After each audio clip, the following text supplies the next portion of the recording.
Amigos, bienvenidos aquí a su canal Anhelo de Amor, y como lo prometido es deuda, nos habíamos comprometido a reflexionar sobre el Apocalipsis y los últimos tiempos. Aquí estamos, respondiendo al llamado que la gracia nos está haciendo y a que nuestros amigos se unan a reflexionar sobre esto. Oscar, aquí estamos. Así es, vamos a darle comienzo a este maravilloso libro profético del Apocalipsis y vamos a pedir la ayuda de la Reina del Cielo, la Reina de la batalla final, creyendo que toda oración vale, creyendo que con un Ave María podemos abrir el cielo, porque así comienza la salvación, con el Ave María. Es una oración poderosa de protección, de bendición, de gracia. Dice San Luis María Grignion de Montfort que con el Ave comenzó el Nuevo Testamento y también comienza la salvación universal.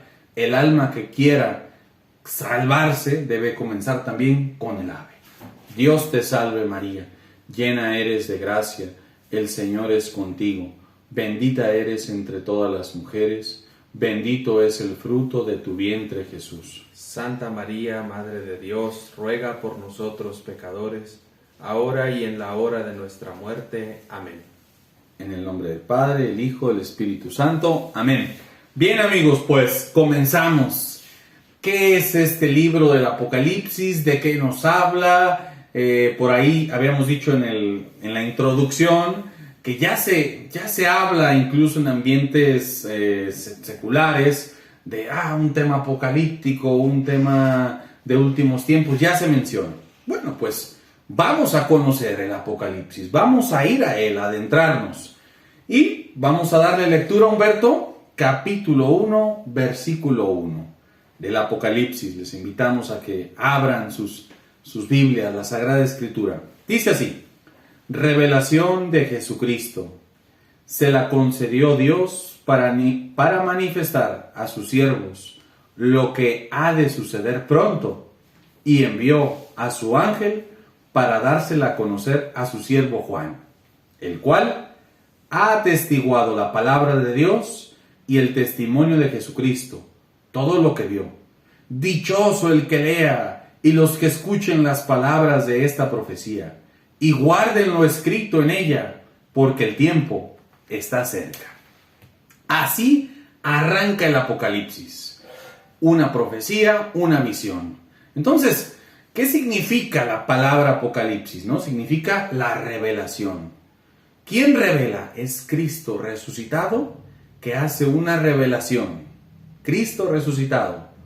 Después, ¿a quién se la revela? Dice la Sagrada Escritura, a su siervo Juan, el apóstol San Juan, el que estará en el pie de la cruz, el que estará en el concilio de Jerusalén. Y después dice, ¿a quién va dirigida? A sus siervos, a la iglesia, a nosotros. ¿Por qué? Porque como ahí mismo dice, acontecerá pronto. Entonces, el Apocalipsis es una revelación, es una profecía de lo que acontecerá a corto, mediano y largo plazo, es decir, en toda la historia de la iglesia. Y aquí nos vamos a valer de un estudioso muy fino, muy álgido del Apocalipsis, el padre Leonardo Castellani, este sacerdote argentino buenísimo, que escribió mucho sobre esto y también fue muy perseguido por lo mismo, pero tiene esa luz de saber ver el Apocalipsis a la luz de la historia de la iglesia. Y claro, conforme han pasado los siglos, lo puede ver más claramente. En las últimas etapas de la iglesia, las presentes, lo ve un poco más oscuro. Entonces, pues vámonos, Humberto, comenzamos. Sí, vale la pena también recordarles, amigos, pues que Juan pues era el obispo de estas iglesias, de las iglesias de Asia. Entonces es por eso que este libro del Apocalipsis comienza Juan como obispo de estas iglesias dando un mensaje. Pero hay algo importante, hay que entender que Juan en sus escritos siempre tiene una dimensión temporal, es decir, le escribe a esas iglesias de las cuales él es obispo, pero al mismo tiempo la naturaleza de este escrito es profético y también tiene una dimensión espiritual. Significa que este mensaje no solo era para esas 7 iglesias, sino, como lo dice Oscar, en esta dimensión espiritual también abarca para todos los tiempos de la iglesia.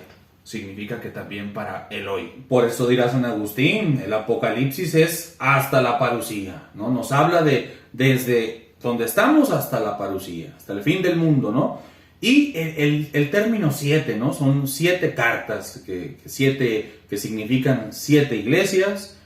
Y en el Apocalipsis vamos a encontrar también 7 sellos, 7 copas, 7 trompetas. El 7, ¿no? Este número que significa plenitud, perfección. Este número que nos habla toda la potencia de Dios, ¿no? Entonces, es toda la iglesia, la totalidad de la iglesia en todos los tiempos, en todos los lugares. Y comenzamos, Humberto. Bien. Iglesia número 1. Comenzamos por la iglesia a Éfeso, ¿no? Si quieres me vas Iglesia diciendo. de Éfeso, amigos, ahí para que nos vayan siguiendo con la Sagrada Escritura. Vamos a darle lectura a Apocalipsis 2, versículo 2. Dice el padre Castellani, la iglesia de Éfeso va desde la época apostólica hasta el año 64, hasta la época del emperador Diocleciano, ¿verdad? Perdón, Nerón, tuve ahí un desliz. Entonces, vamos a ver qué dice Apocalipsis 2, versículo 2. Bien. Dice, conozco tu conducta, tus fatigas y tu paciencia, y que no puedes soportar a los malvados, y que pusiste a prueba a los que se llaman apóstoles sin serlo, y descubriste su engaño. Fíjense, amigos, la conducta, la paciencia, la falsedad o veracidad de los apóstoles, ¿no? Estamos hablando de los tiempos de Bernabé, Pablo, todos estos apóstoles que llevaron con un ímpetu impresionante el evangelio a todo el mundo, a todas las ciudades, pueblos, todos los lugares donde llegaban se incendiaba el corazón del cristianismo. Y esto tendrá una época también donde va a ser minado, ¿no? Dentro de la iglesia, como dice el padre Castellani, hasta Nerón. Nerón, el emperador romano del año 64, donde comenzará también la persecución. Y vamos a ver cómo el mismo Cristo, el que revela en el Apocalipsis, define, narra las características de esta iglesia de Éfeso. Vamos a darle lectura, Humberto, a Apocalipsis 2, versículo 4. Dice, pero tengo contra ti que has perdido tu amor de antes. Ahí está, el primer amor, el primer empuje de estos apóstoles, ¿no? Se fue minando, empezaron divisiones, tú eres de Pablo, tú eres de Silas, entonces siempre el trigo y la cizaña desde el principio, ¿no? Desde los 12 apóstoles, sí. Trigo y cizaña van a ir juntos recorriendo estas iglesias. Pero bueno, llegará esta iglesia, cumplirá su misión de poner las bases de la iglesia católica, las bases apostólicas, como dice Castellani, hasta Nerón. Y vendrá otra iglesia que dará un resto fiel, que dará como el banderazo a otra iglesia. Beto. Sí, fíjate que hay una palabra clave que usa el padre Leonardo Castellani, que justamente para entender cómo San Juan le escribía a estas 7 iglesias de su tiempo, pero al mismo tiempo Jesucristo le está dando un mensaje a las iglesias de todos los tiempos. Y la palabra clave que utiliza el padre Leonardo Castellani es representa. Es decir, aquí San Juan le da este mensaje para la iglesia de Éfeso, pero representa la iglesia de otro tiempo, de un lapso muy definido, que ya lo hemos comentado aquí en el caso de Éfeso, y seguiremos avanzando. Seguiremos. Año 64, emperador Nerón, comienza otra época, otra etapa de nuestra iglesia.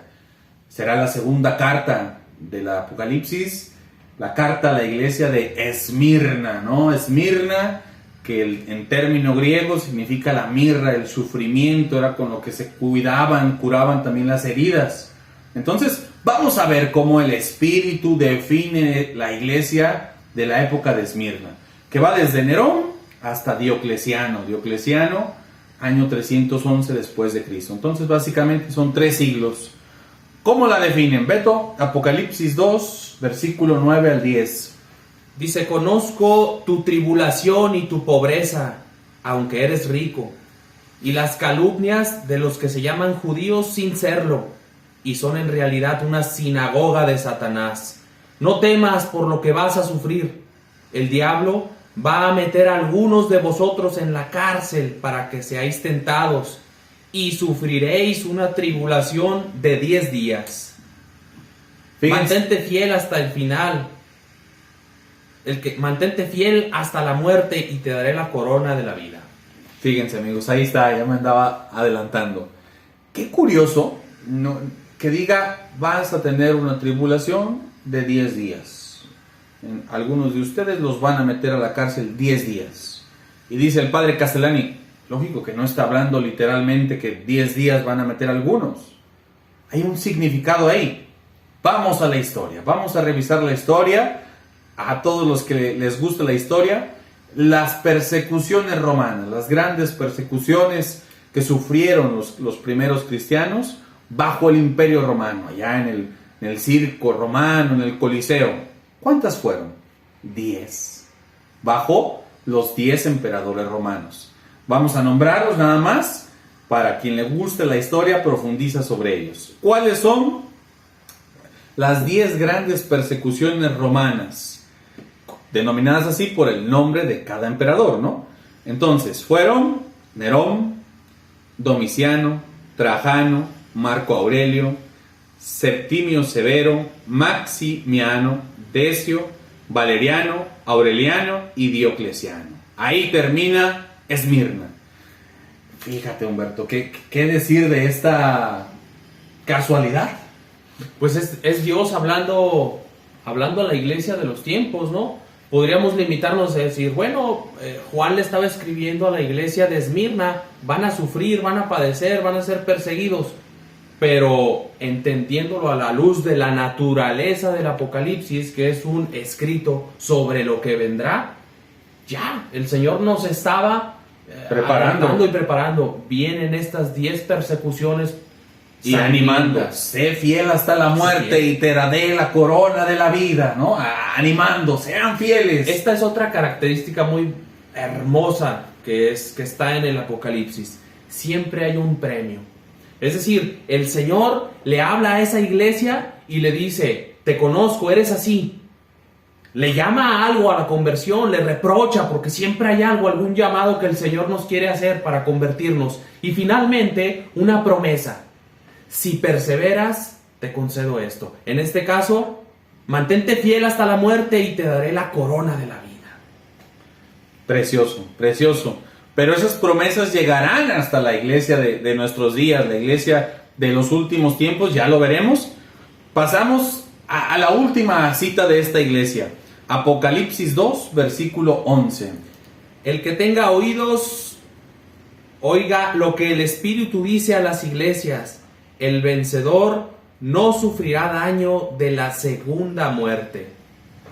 La segunda muerte, todos tenemos segura la primera muerte, segura, ¿no? La muerte corporal. Con COVID, sin COVID, seguro nos vamos en la primera muerte. Pero la segunda muerte, la muerte eterna, la muerte para siempre, la muerte de Dios, la condenación eterna, el infierno.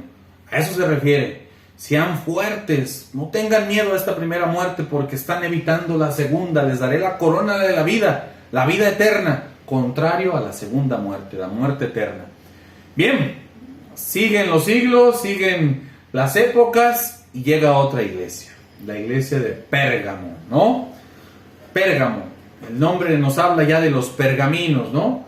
Los copistas, los pergamineros. Es la época donde se empieza a difundir toda la cultura y el cristianismo deja de ser perseguido, se instala ya en el imperio romano y ya es una manera más pacífica. Entonces se empieza a difundir, a estudiar la fe y esta época de Pérgamo va desde Diocleciano hasta la patrística, siglo VIII, que es... Para ser padre de la iglesia se necesitaba no solo enseñar algo a la iglesia, ser doctor, santidad de vida, sino también estar en cierto periodo de la iglesia, es decir, los primeros 8 siglos, ¿no? Santo Tomás de Aquino es doctor de la iglesia, pero no es padre de la iglesia. Los padres de la iglesia son estos grandes maestros de la fe, San Agustín, San Atanasio, los padres capadocios, los griegos, ¿no? Son los primeros padres de la iglesia. Entonces, allá tenemos una difusión, un crecimiento, un estudio grande de la fe. Y esto también va a tener sus pros y sus contras. Vamos a describirla. Humberto, Apocalipsis 2, versículo 14. Dice, pero tengo alguna cosa contra ti. Mantienes ahí algunos que sostienen la doctrina de Balán, que enseñaba a Balac a poner tropiezos a los hijos de Israel, para que comieran carnes inmoladas a los ídolos y fornicaran. Fíjense, dentro de ti tienes algunos contra ti. Las herejías, los nicolaístas, todos estos, Arrio, ¿de dónde salieron? De dentro de la iglesia, ¿no? Todos los errores doctrinales que llevan a la segunda muerte, que desfiguran la verdad, el dogma que Cristo nos revela. ¿A dónde llevan? A la muerte, a la herejía. Y esto surge dentro de la iglesia. Por eso, qué importante son los padres de la iglesia. Qué importantes son en los primeros siglos para darle una solidez impresionante a la iglesia. Por eso va desde el siglo III hasta el siglo VIII. Toda la patrística van luchando contra herejías. Y vienen los concilios y comienza la fe a expandirse, ¿no? En todo el mundo. Definitivamente Dios sale en defensa de su iglesia a través de los padres de la iglesia. O sea, porque los padres de la iglesia, más que querer hacer un estudio muy bonito, estaban defendiendo la fe, porque sabían el peligro en el que se veían afectados hasta obispos. O sea, errores. Arrio, ¿a cuántos obispos o creyentes en general no arrastró con sus enseñanzas El mundo heréticas? tiembla al verse arriano, ¿no? Decían los padres de la iglesia. Pues esta es la iglesia de Pérgamo. No sé Pérgamo. si pasamos a la siguiente. Hay algo muy interesante que dice aquí el Señor. Vengo a conocer, vengo a salir a defender con la espada de mi boca. Aquí mismo está en Pérgamo. El Señor dice, conviértete. Todas tus herejías, todo esto que estás difundiendo, conviértete, porque si no te conviertes, vengo contra ti con la espada de mi boca, es decir, con la enseñanza de la patrística, con la enseñanza de los santos, vengo y te voy a enseñar con la fuerza de la evangelización, de La palabra de Dios. cuál es la verdad que se tiene que defender y preservar, porque esto va a ser bien importante para las futuras iglesias que Dios va a estar hablando. Preservar la fe, preservar lo que la patrística, lo que la doctrina de la iglesia ha defendido siempre y ha enseñado. Sí, totalmente. Pues sin más, el tiempo de la iglesia sigue corriendo, los siglos van adelante. Tiatira, viene otra carta del resucitado. Escríbele a la iglesia de Tiatira. Tiatira va de la patrística, siglo VIII, a la contrarreforma. Vendrá la reforma de Lutero, siglo XVI, y vendrá la contrarreforma, ¿no? Entonces, son 8 siglos, es una iglesia súper larga. Sí. ¿Por qué? Vamos a ver cómo la describe el Señor. Apocalipsis 2:19. Sí, que hay que escuchar los matices de las mismas palabras que vamos a citar. Conozco tu conducta, tu caridad, tu fe, tu espíritu de servicio, tu paciencia, tus obras últimas sobrepujan a las primeras. O sea, nos está diciendo, iglesia de Éfeso puso las bases, pero en Tiatira tenemos la Edad Media, San Francisco de Asís, Santo Domingo de Guzmán, tenemos el medioevo, las catedrales, tenemos las universidades, tenemos una cristiandad que se expande, que florece. Es una época gloriosa de la iglesia. Y si escuchamos los matices con los que el mismo Cristo describe a esta iglesia, a Jesús se le derrite el corazón por las obras y por la naturaleza de esta iglesia. Y es que veamos lo que estaba sucediendo en esa época de la historia de la iglesia. Santos como nunca. San Francisco de Asís. Simplemente con ese santo tienes para que Jesús se le derritiera su corazón. Y a partir de ahí todo el franciscanismo. Sí. Ahora, el mismo San Francisco de Asís y las órdenes mendicantes surgen como remedio a algún pecado, alguna falla que tiene la iglesia de ese entonces, ahorita lo vamos a ver, pero sin duda, los santos, toda la cristiandad, todo el medioevo, aquello que llamaban oscurantismo, hoy se le llama oscurantismo, basta ver las catedrales, basta ver lo gótico, basta ver toda esa belleza y nos quedamos. Las universidades, que es una obra que salió de la iglesia, o sea, fue la iglesia la que fundó, instauró las universidades en las diferentes ciudades, y eso no solamente aquí, también digo, no solamente en Europa, también esto se expande en América, en Sudamérica. Las universidades es una obra de la iglesia. Entonces, ¿cuál oscurantismo? Es la época de más luz en toda la época de la historia. Y esta iglesia también el Señor tiene algo que reprenderle. Sí. Vamos a ver qué le reprende. Apocalipsis 2:20.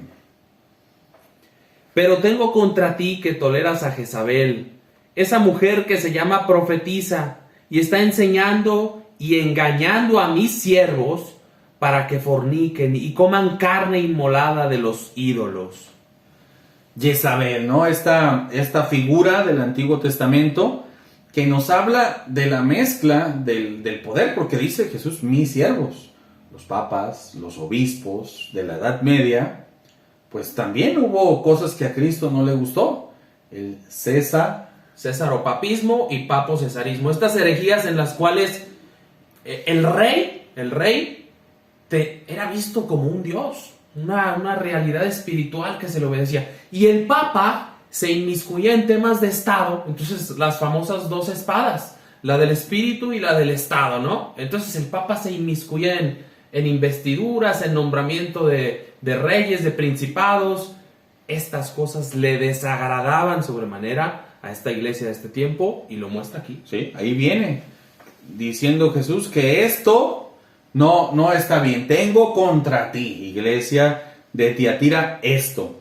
Entonces va a tener sus consecuencias esta merma y quedará un resto fiel siempre pasando la estafeta, la bandera a la siguiente iglesia, pero esto vendrá a traer la ruina, ¿no? También de la cristiandad, todos estos señores feudales que terminaron por minar el evangelio, minar la cristiandad. Y pasamos a la iglesia de Sardes, Humberto. Amigos de la Contrarreforma, después de Lutero, donde viene el concilio de Trento, y donde se busca llevar a la evangelización en África, en América, encontramos ya otra etapa de la historia, otro mundo, otra civilización. Y vamos a ver cómo lo describe el mismo resucitado. Esta iglesia de Sardes va de la Contrarreforma a la Revolución Francesa, año 1789. ¿Por qué se caracteriza? De vivir en la Edad Media, en la iglesia anterior, en un teocentrismo, Dios al centro. Ahora pasamos a un antropocentrismo. Ahora empieza la Ilustración, viene Descartes, Kant, Rousseau, Diderot, y empieza la diosa razón, los ilustrados, y esto empieza a mermar. Dios ya no es personal, es un deísmo, y estas ideas van entrando en las conciencias, van entrando en los pueblos, van entrando dentro de la iglesia. Nace la masonería en esta iglesia. Y finalmente, la Revolución Francesa. Pero vamos a ver bíblicamente cómo el resucitado describe la iglesia de Sardes. Antes quisiera hacer una pausa, Oscar, porque nos brincamos el premio de la iglesia. Sí. De Tiatira. Es decir, a esta iglesia que Jesús le hablaba y se desbordaba de amor, porque veía sus obras, las universidades, las iglesias, los santos, sobre todo los santos, ¿Cuál fue el premio para esta iglesia? Vamos a leerlo. Apocalipsis 2, 20. Dice, 20 es la reclamación. Dice, pero a vosotros, a los demás de Tiatira, que no compartís esa doctrina, que no conocéis las profundidades de Satanás, como ellos dicen, no os impongo ninguna otra carga, solo que mantengáis firmemente hasta mi vuelta lo que ya tenéis. No otra carga, manténganse ahí. Al vencedor, al que se mantenga fiel a mis obras hasta el fin, le daré poder sobre las naciones. ¡Qué casualidad! La evangelización de América. Todo un continente. Todo un continente evangelizado en el nombre de Cristo. Al que se mantenga fiel a mis obras, le daré poder sobre las naciones.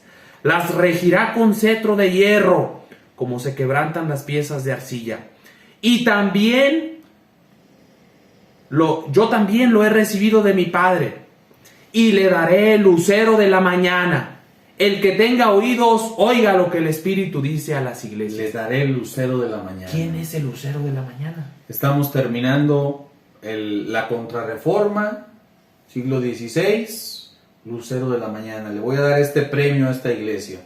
¿Qué es el lucero de la mañana? Desde la iglesia, desde la patrística, a María Santísima, nuestra Madre, se le conoce como el lucero de la mañana. Es decir, la estrella, aquella estrella que muy temprano antecede a la salida del sol.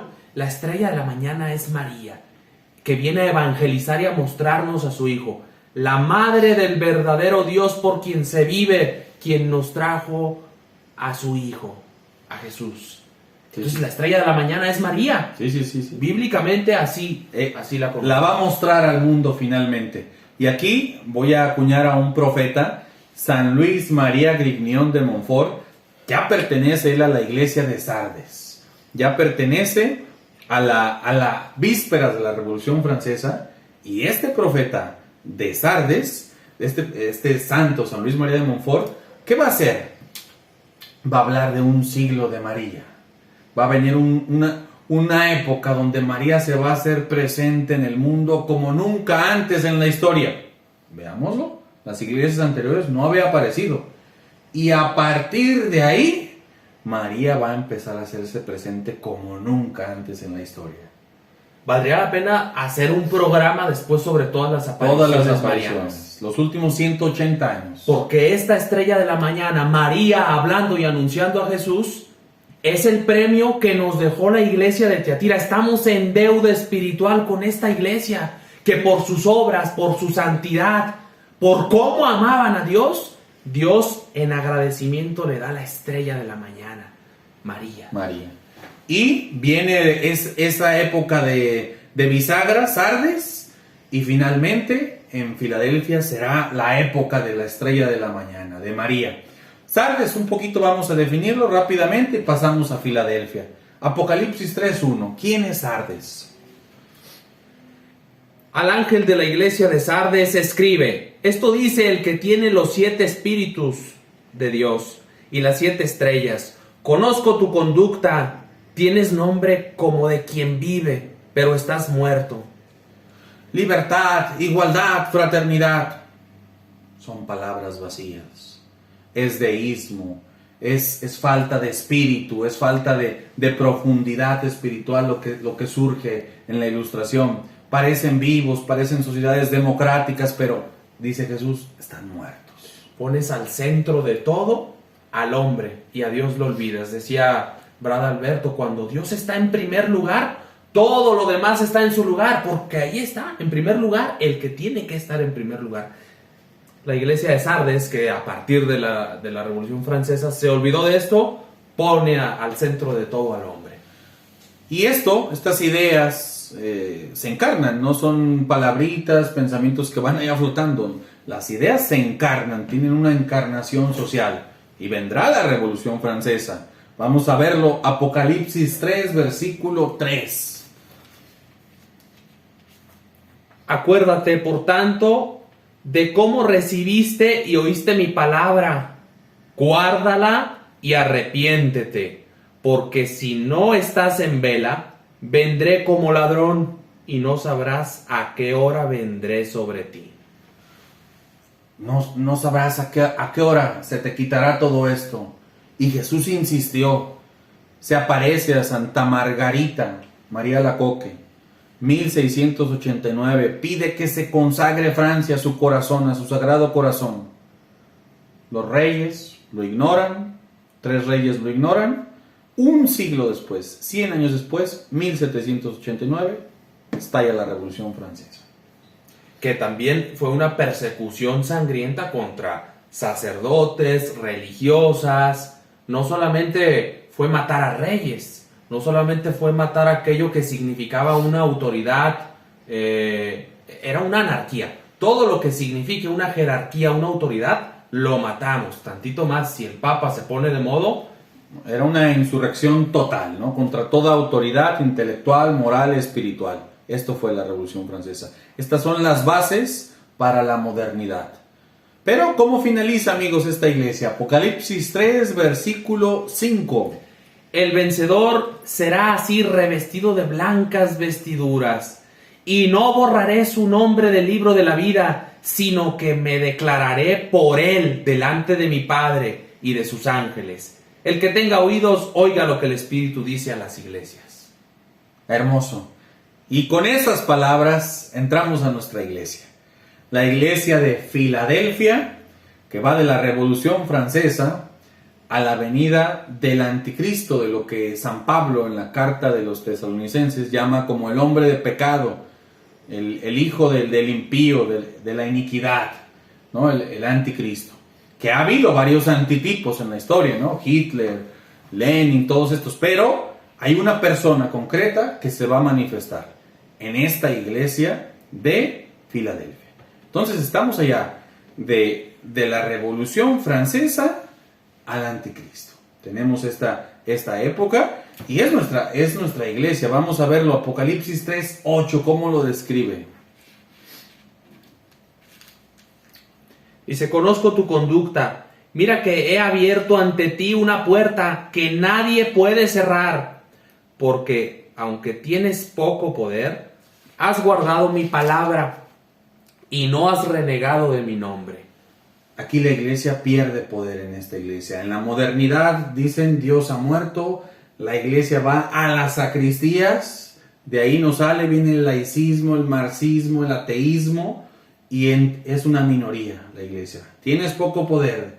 Entonces, se abre una puerta. Aún así, Sí. En medio de todo dice el Señor, mira que coloco una puerta. Coloco delante de una ti. puerta para que sigas anunciando el evangelio y se cumpla la profecía, la conversión de los judíos, ¿no? Esta puerta siempre es un llamado a la conversión. Y siguiendo las apariciones marianas que dijimos hace un momento, les doy el lucero de la mañana.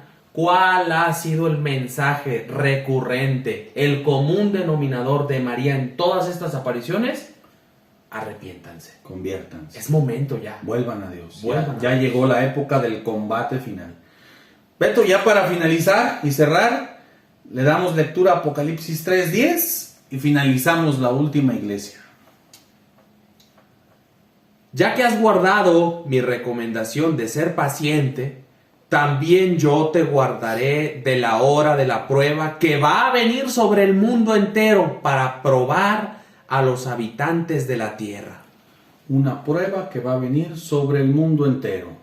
La iglesia de Filadelfia se caracteriza por pruebas de tamaño cósmico, pruebas de tamaño global, y lo tenemos, es el globalismo, es el ¿Creyente o no creyente? es el internet, es el COVID. Aquí las pruebas tienen un matiz global. En Esmirna no, son 10 días de Para tribulación, la son iglesia. 10 emperadores, es la iglesia. Acá Jesús dice, es el mundo entero que va a entrar en la gran tribulación.